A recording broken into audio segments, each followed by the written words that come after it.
A new program has launched that will allow indie gamers to create and publish their own games on Xbox Live. Two very popular music download sites that indies frequent and indie musicians have seen mainstream success from have a new boss.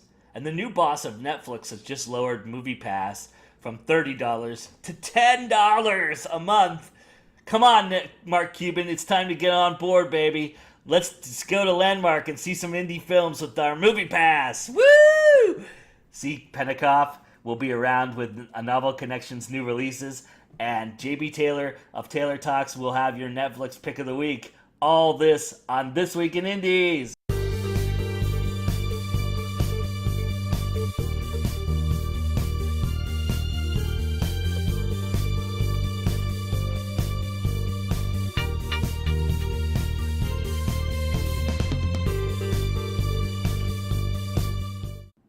Hello, everybody, and welcome to This Week in Indies. I'm your host, Joe Compton. So glad you could join us here, and we're happy to have you each and every week. So let's get right to it, shall we? And we're going to start by we're actually going to be talking a lot this week about fledgling services that needed some life breathed back into them, and they're getting it. Some second chances that are really important to what we do as indies as much as anything. And we're going to start in the music business as two big-time streaming services have repackaged themselves and overhauled their top line to try and see if they can get some new life and speed forward and get ahead like they used to be, where they were running way ahead of the pack, and now they're, of course, losing ground daily, and they've been dying a slow death because of that. We start with Pandora, for example, and Pandora is a streaming service that you pay for monthly to get music that you really want to get. And the thing about Pandora was they used to be the innovators. They used to be the ones that went out there and gave you something different and had this opportunity. Once Napster basically collapsed, they took that and ran with it, and they were really becoming the impressive frontrunners to this idea, and they never changed their ways. They just stayed the same model. They were arrogant to think that they could just maintain what they're doing, and slowly but surely these other services, Spotify, iTunes, Google Music, all undercut them and made their services more accessible and got more artists involved and really honed in on the marketplace that Pandora was owning, the space that they had almost a monopoly over for so long. And that made Pandora panic, and as they were rolling down the cliff, they tried to stop themselves by grabbing onto a life branch and pulling them back, to stationary at least, and trying to stop the momentum of falling. And it didn't work. They were always one step behind, and these services, who are run by very smart people, and Pandora was run by very smart people as well, don't get me wrong, they're not stupid, but they were always one step behind because these people that they were up against were running faster and doing and staying ahead of them, and they were two chess moves ahead when Pandora was just thinking about their move, and that couldn't sustain itself. So Pandora made a move, went after Sling TV's founder, Roger Lynch, who is going to take this thing to the next level because he is an innovator. He is somebody that I think can really breathe some life into Pandora, and he's already starting to do so. He's mentioned that he's going to go after the video marketplace and see if they can enhance their service using video and keep the model that Pandora has always had, but keep it at a cost that would be affordable to people. So they're going to try and tackle basically YouTube and Vio, who does most of the music video streaming on YouTube and does it virtually for free. So we'll see if Pandora has an idea here to make this move forward, and I'd be very interested to see. They have done something that is important to indies, and that's outreach to indies. They've actually gone after some indies and physically, talked to them and said, hey, look, We want you to be a part of this revolution that we're trying to lead. And I think that's a smart way. They're gonna grassroots this and ground floor it and try and blossom it into a beautiful flower that, of course, the big bees will come and swarm and smell and pollinate, and that would be, your bigger music acts and your larger attractions that will bring the audience in, and that will help enhance the indies that are there. That's what they're selling. Now, whether or not that buries the indies like it kind of did the first time around, you know what they say, fool me once, shame on you. Fool me twice, shame on me. But I don't know if that's going to be the case here. We'll see if indies get a fair shake, if they get a top line billing, and if Pandora really sticks to their word and says, we're going to outreach to indie, we're going to make them the focal point of this new venture that we're expanding into. Along the same lines is SoundCloud. And SoundCloud is another one that was an innovator. They were the outlaw. They were the ones that had all of the, infringed, copyright riddled bands that couldn't put their music out and were getting swallowed by monetizations and getting beaten up by the copyright laws that are so enormously complex for musicians, really. And they were the ones that it was cool to be on SoundCloud. They got to be the grandpa, and they never changed their ways either. They stayed the same. And then places like Bandcamp and all these other places, Spotify even to a certain extent, reached out to these guys and gave them a bigger piece of the pie, gave them an opportunity to monetize what they're doing. CD Baby's another great example of that. And make them more of, a traditionalist, more traditional methods, and yet still be allowed to create within their space. And Bandcamp is one of those places that I know a lot of indie bands, they'll put themselves on SoundCloud, but it's kind of like putting yourself on MySpace at this point. They ousted their longtime CEO and have replaced them with the Vimeo CEO, Kerry Trainor. Now, Kerry is another innovator. He's somebody who took Vimeo and really put a monetization model behind it that has really been successful for them and saved Vimeo. Really, it did. And I think he can do the same thing here and yet keep the spirit of this service. This one is a little different than Pandora in the fact that Pandora never really had a foothold on indies. Pandora was a place where you went and got your Metallica, you got your Madonna, and you got it for basically $10 a month. Well, actually, it was $30 a month or $24.99 or whatever it was, and that's part of their problem. But SoundCloud was always that place where you found the Radioheads and the interesting bands, that the Shaker Sons, the Mahicats, if you will, my friends Ghost Season. I mean, those are all bands that can benefit from SoundCloud's existence, and I think that spirit is going to be enhanced even more with Trainor's expertise, because he really embraced that idea on Vimeo. He said, hey, look, YouTube's screwing you over, come to us, we're going to take care of you. And for the most part he did. I mean, his service rate, the amount of opportunity you have to put a lot of content on their site is limited, and that is what I have a problem with personally with Vimeo.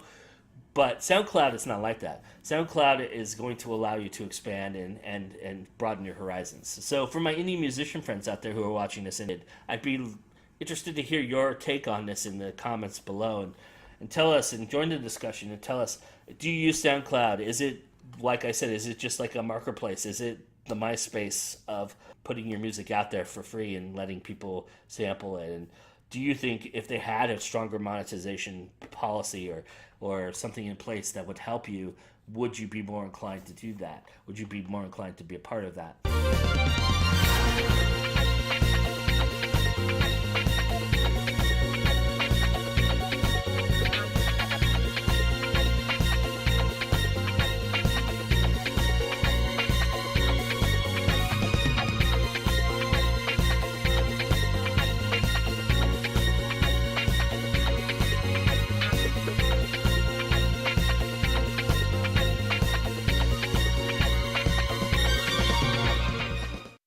indie gamers and indie game creators just might have found a brand new home, and one that is very mainstream. And it is through Microsoft, and it is a part of Xbox Live's brand new program called the Creators Program, which just launched a few days ago. Now, this program is designed to enhance and entice indie gaming creators to post their games into their system and have users interface through the Xbox model, through Xbox One and Microsoft's Windows 10. Microsoft and Xbox maintain that this may not change who they are and what they're about all that drastically. They think that because of the technical aspects of both having to create a mobile-friendly game that also can interface within the Xbox model, that this is a very technical and savvy idea and very hard to master. That those who they've already know about within the indie gaming world will be the ones who take most advantage of it. But those people who have technical experience, who've been have engineering degrees or have computer science degrees, who've been to school, been through the ringer, gone through, maybe worked for Nintendo, maybe worked for various bigger gaming companies like EA Sports or even Microsoft themselves, that have this knowledge already in hand, and it will just be an easier way and a much smoother way for them to post their games online and get them seen. Now, that might be true, but for those of us who have lived through not only the music industry's total implosion, but the publishing industries as well, the publishing industry being much more of the ripe example of this, because this is actually a publishing thing that's going on through Xbox.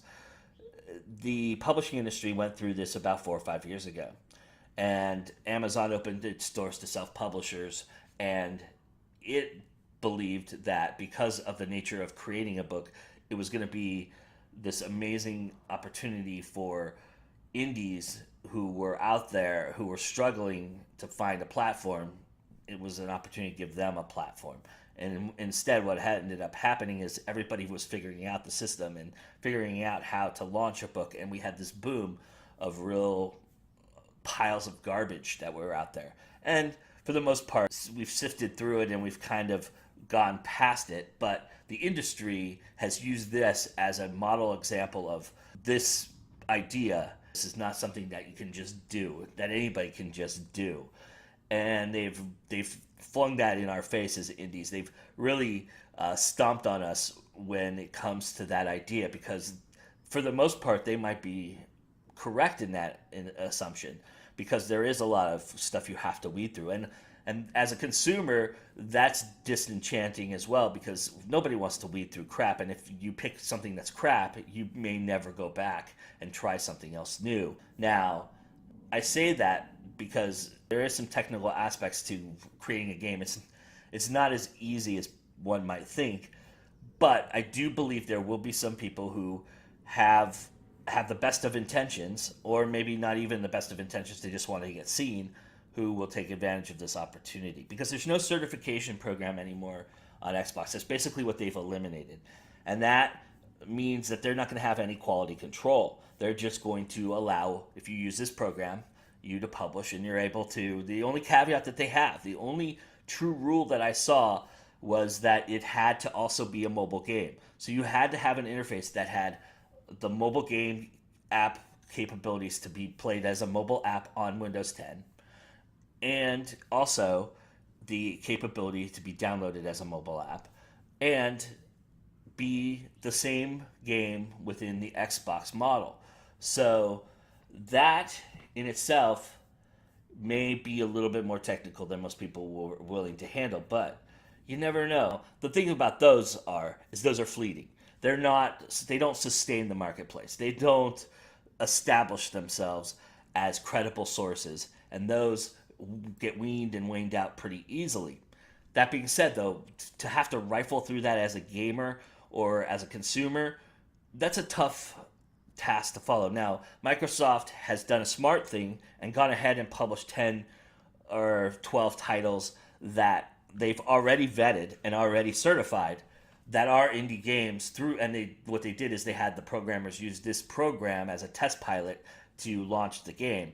So these games were all tested and certified through Microsoft and Xbox users. So they were already proven commodities, and those are going to be front and center, no doubt. And those are the one that's probably the thing that they promised these gamers. I don't know the intricacies of the contracting involved in getting these gamers to do this, but I would assume that they were offered this idea that they were going to be promoted to the hilt, and they are, and I can see that. I mean, it's very apparent in all the articles I've read that these games are going to be the featured games. And we're about 4 or 5 years past the influx of garbage and what infiltrated the self-publishing world. And I'm wondering if gamers can take umbrage in that. They can find some lessons from what the publishing industry went through. Ultimately, this is all about storytelling. You know, telling a great story is the key to any great game, and being engaged in that story, having fun, being interactive, even laughing, sometimes being shocked, all of those emotions that are drawn up with gamers. Gamers connect to games just the same way we connect to stories, because they are stories. They're being told like a story, and most games nowadays are like movies, and the way that they move, the graphics, the interfacing, the idea that this is a complex character development, moving a character forward into a timeline of events and stories, and that a game really takes place amongst one event. So with that being said, I think ultimately the cream will rise to the top and everything will work itself out. It certainly will be interesting to see if this program does have an immediate impact, and if in fact it does heed the warning of the past. And we'll keep an eye on it here at GoIndieNow, and if anything comes up, we'll let you know in This Week in Indies. Now let's turn our attention to our friends C. Pentecoff over at A Novel Connection, who has her new releases to give you, and JB Taylor over at Taylor Talks, who has his Netflix pick of the week to give you. And then we'll be right back.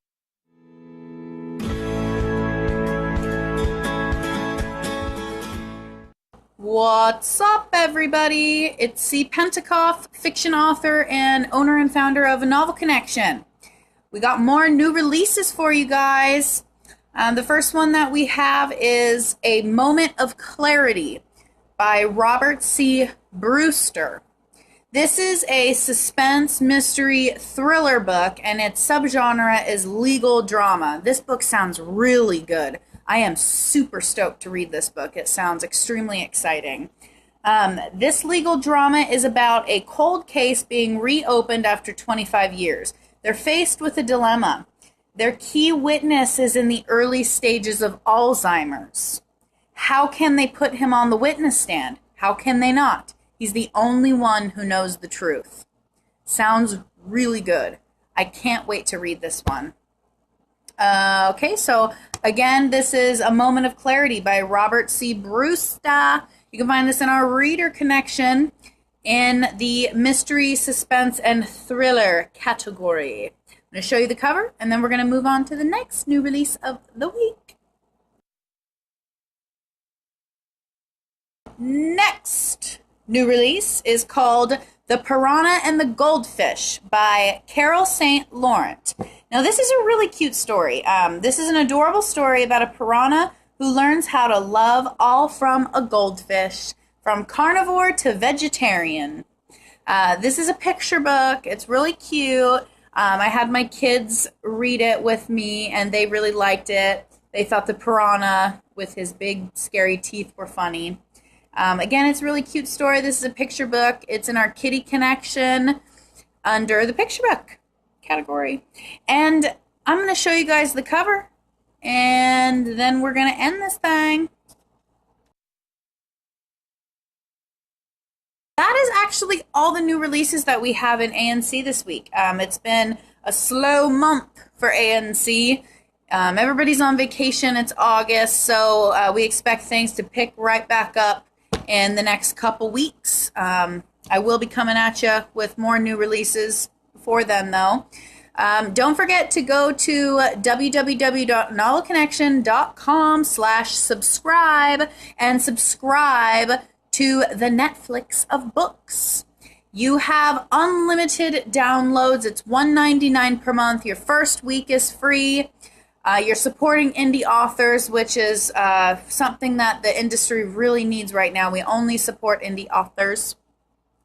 Okay, and also go to www.anovelconnection.com/cover contest and vote for your favorite young adult/adult cover in the ANC Reader Connection.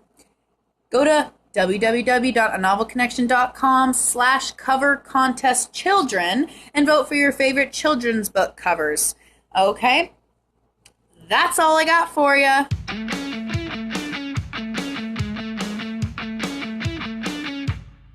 This week I bring you Message from the King. It stars Chadwick Boseman, Teresa Palmer, Tom Felton, and Natalie Martinez. This is a revenge film, but one with emotional depth and really good acting. There's an excellent supporting cast. The cast is just really, really deep, and everyone brings a very solid performance. Jacob King has a complicated relationship with his sister. It didn't always used to be that way, as is the case with life for a lot of people. Unfortunate things happen, and they part ways. He stays in Africa. She goes to America. Though, things are a bit off for them, they do maintain some semblance of communication. But that ceases, and that brings Jacob King to Los Angeles to find his sister. He's worried for her. There's also guilt there, and because they weren't as close and now communication is lost, and this is his sister, he feels a great responsibility, and he feels a great pressure to find out if she's okay. He gets to LA. Things have gone bad for his sister. I won't say how, and I won't say why, because I don't want to spoil everything for you. But he is determined to seek revenge, confront the men in his sister's life who affected her in a very negative way. And that's where the revenge portion of the action film sets in. And it doesn't turn into a Steven Seagal, Jean-Claude Van Damme action film. It keeps its emotional depth, and the acting is ramped up, and it's just adrenaline pumping and heart-wrenching and disturbing, and it's an overall solid film. If you're someone who likes action, you will enjoy this film. You won't be put off by the drama. There are some disturbing aspects to a character, but it was written solidly and realistically. If you're more of a fan of drama and thrillers and not so much action, you'll like this enough. You'll be able to tolerate the action because there is a story here. There is a point to it all. So that is my This Week in Indies pick. I'll see you next week. All right, my indie faithful, let's talk about what I might consider to be the biggest fight of the year, maybe of the century. And no, we're not going to talk about Conor McGregor versus Floyd Mayweather. We're going to talk about the bombshell that was dropped on the movie industry yesterday. A bombshell that may actually end up having a huge impact on indies, and indies having a huge impact on the news. If you don't know what the bombshell is, let me take you on a little history lesson first. In 2011, a company called MoviePass came to be. They had this novel concept, which is to have a subscription-based service where you pay a monthly fee and then you would have unlimited access to the movie theater. Now, they started this service at $50. It quickly got changed to $30 based upon consumer feedback and surveys and test runs, and it's been stuck at $30 ever since. It's been flailing. It has been hemorrhaging badly. It was on the verge of death. And it turned to the only person that made sense to turn to. Founding member of Netflix and now CEO of Redbox, Mitch Lowe. And Mitch gladly took it on. He felt like there was a need to do this. And what he did, he quickly turned it public. And by putting it public, a company jumped aboard and bankrolled his idea. That's Helos and Matheson. Now, within this idea, he has taken the model that was created by MoviePass and refined it. So he's dropped the price of the subscription from $30 to $9.95. And this is what the news became. It just blew up. Now, it has some pros and cons, and Variety does a great job. There's a great article I'll post the link to about the pros and cons of this MoviePass. And there's also an interview that literally just dropped about an hour and a half ago as I'm filming this, of the interview with Mitch Lowe and the CEO of Helos and Matheson. And they talk about their decisions behind everything, and we'll go into that a little bit.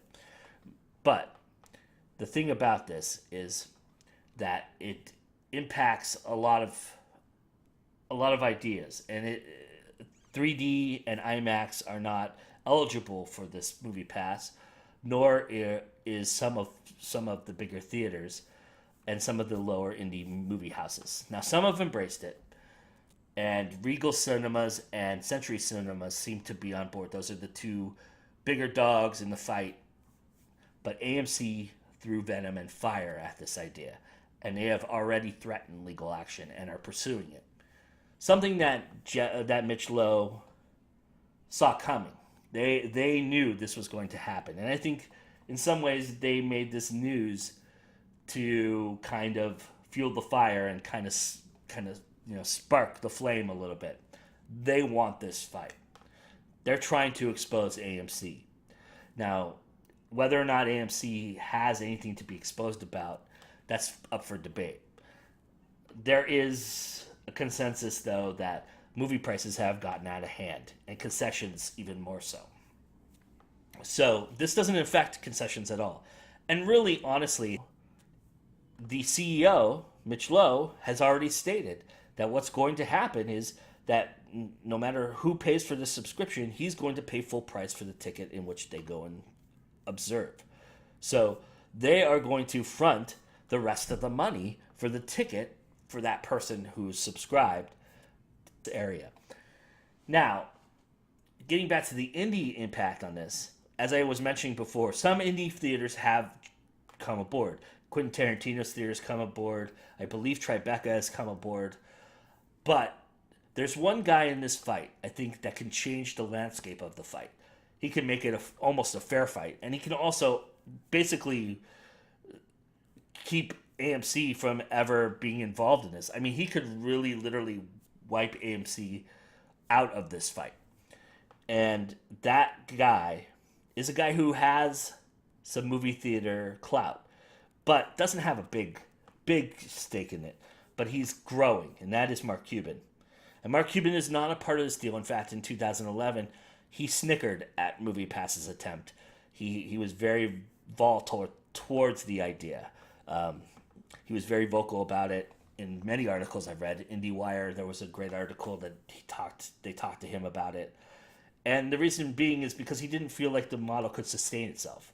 Well, maybe now with Mitch Lowe behind it, he can see a value. He can understand what is about to happen here. And I think he also is a smart businessman and knows how to turn everything into profit, for the most part. He's very good at that. I mean, there's a whole television show based around his expertise. I mean, he's one of 5, but he is part of that. So there is some chatter amongst the, they need to push Mark Cuban toward this idea. And I think that's the right approach. I think Mark Cuban's going, one way or the other. Either he's going to stand with AMC or he's going to stand with the people who are already in on this deal. I'd be curious to know what you guys think. Is this something that you're interested in using? Do you think it's something that you would be really happy to have? Do you think that it will impact the indie industry? Do you think it will impact the industry, period? Do you think that AMC is being unreasonable? Where do you stand on AMC's stance on this? Where do you stand on the MoviePass stance on this? I mean, I would love to know what you're all thinking about this idea, because it is an interesting storyline, and I think we're just starting to taste it. It just came out yesterday, so And January 18th, I believe, is the day that they're going to be fully funded and operational. So there is still January of 2018, I should mention, not January 18th. But there's still time for them to kind of get into these agreements and kind of, work everything out. And that could possibly happen. Will it? Probably no. I think AMC is going to drag it, and they're going to fight it, and they're going to punch. They're going to punch hard. And we'll see how many punches MoviePass can take. And I think that's when they got to turn to Mark Cuban and say, all right, we need some heavy hitters here. Now, they may get some other heavy hitters involved. I mean, Helos and Matheson are a big heavy hitter in the financial world. So with their backing, they could take 12 rounds of this fight pretty easily. Now, could they knock out AMC? That's a tall tale, and I don't know if that's possible, but we'll see. But what I think about this thing in terms of the indie perspective is that with the opportunity that you won't be able to go to IMAX and 3D movies, that's not going to change the movie-going experience for a lot of people who go for the mainstream movies. A lot of them want the 3D and IMAX experience in some way. Some respects, that's the only way to see these Marvel movies and some of like Dunkirk and these movies that have just loud and awesome, special effects and enhanced graphics and enhanced scenery and sensory emotions and all of that.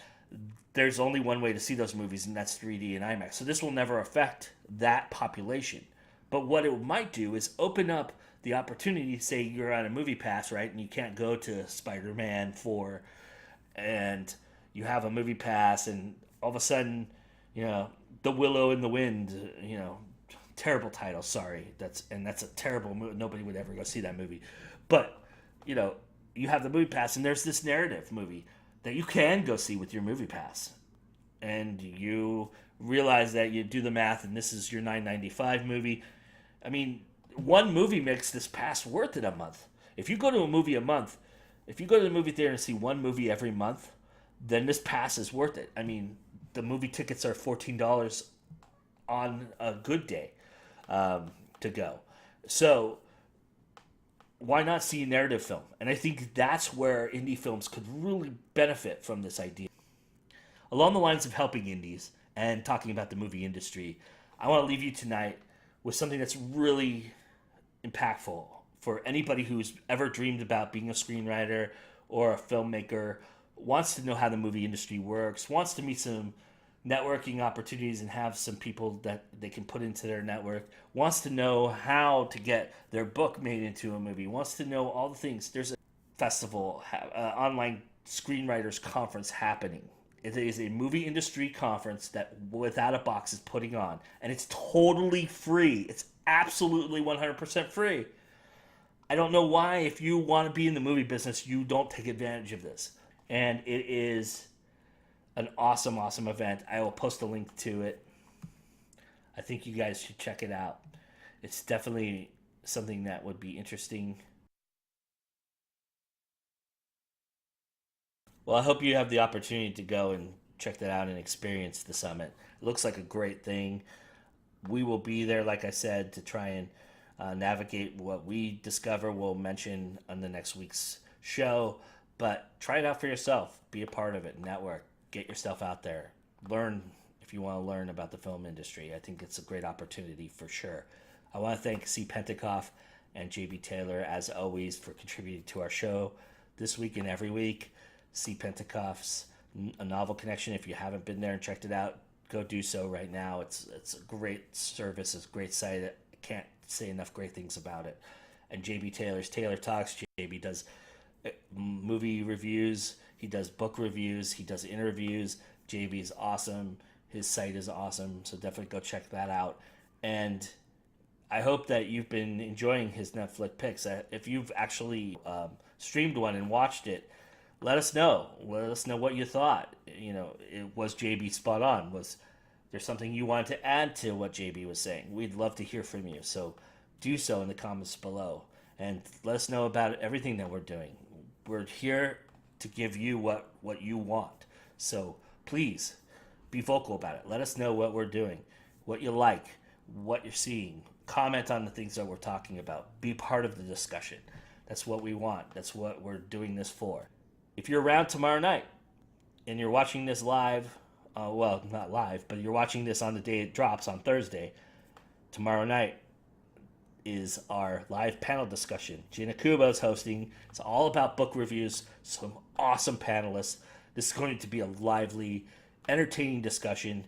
And if you missed it and you're watching this after Friday, then go back, go onto our channel. You should be subscribed already. If you're not, do subscribe, and you'll get all the notifications of all the shows and when they drop and when they're posted onto the site. And then you can check out the panel after the fact and enjoy that and discuss it in the chat or in the comments of the video. That'll always be open to you. So no matter if you don't make it live or not, you still have an opportunity to talk about it. And I hope that you do take that opportunity. All right, everybody. It's always time to go indie now. We'll see you next time.